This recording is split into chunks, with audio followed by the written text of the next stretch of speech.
बहुत समय पहले की बात है। हिमालय की तलहटी में बसा था एक छोटा सा राज्य। इस राज्य में एक वृद्ध ब्राह्मण रहते थे। नाम था यतिनाश। सफेद दाढ़ी, चमकती आंखें और चाल में एक ऐसी शांति कि पक्षी तक उनके पास आकर बैठ जाते।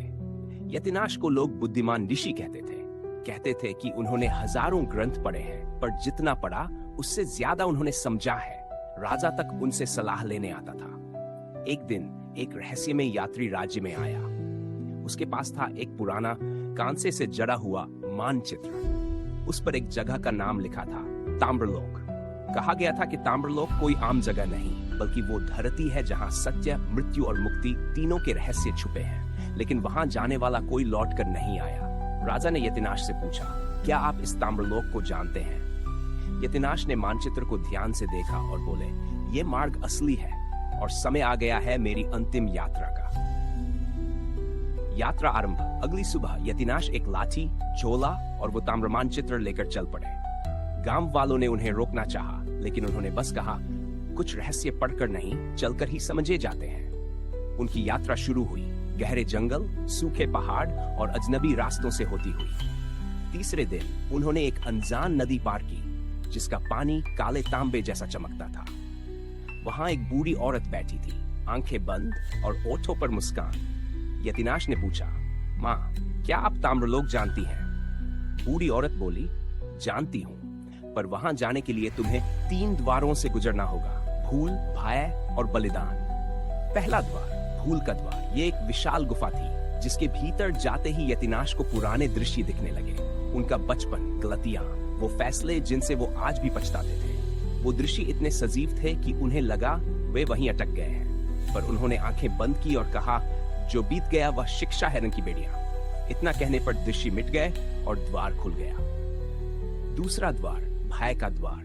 यहाँ उन्हें सुनसान मैदान मिला, जहां आकाश में बिजली, जमीन में दरारें और चारों ओर अंधकार था।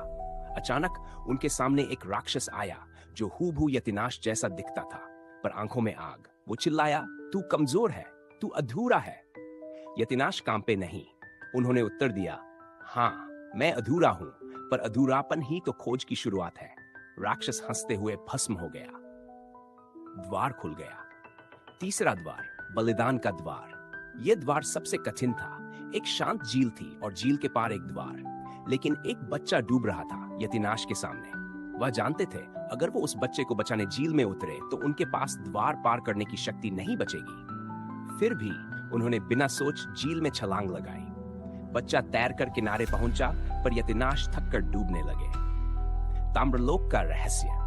अचानक जल स्वर्णिम हो गया। यतिनाश बेहोश होकर जब जागे, वो ताम्रलोक में थे। वो कोई नगरी नहीं थी, वो एक स्थिति थी, एक बोध। चारों ओर सिर्फ प्रकाश था। वहां 3 आकृतियां उनके सामने आई, सत्य, मृत्यु और मुक्ति। सत्य ने कहा, तू भ्रम से बाहर निकल आया है। मृत्यु ने कहा, तू अब जीवन से नहीं डरता। मुक्ति ने कहा, और इसीलिए तू स्वतंत्र है। वापसी और मौन। जब यतिनाश लौटा तो गांव वाले उन्हें पहचान ही नहीं सके। उसका चेहरा चमक रहा था, लेकिन आंखों में कोई दुनिया की बात नहीं थी। राजा ने पूछा, आपको क्या मिला वहां? यतिनाश ने बस मुस्कुराकर उत्तर दिया, जो वहां मिलता है वो बताया नहीं जा सकता, उसे बस जिया जा सकता है। इसके बाद उन्होंने बोलना कम कर दिया और अंत समय तक शांत जीवन जिया। हर व्यक्ति की जिंदगी में 3 द्वार होते हैं, भूल, भय और बलिदान। जो इनसे गुजरता है वही अपने अंदर के ताम्रलोक तक पहुंच पाता है।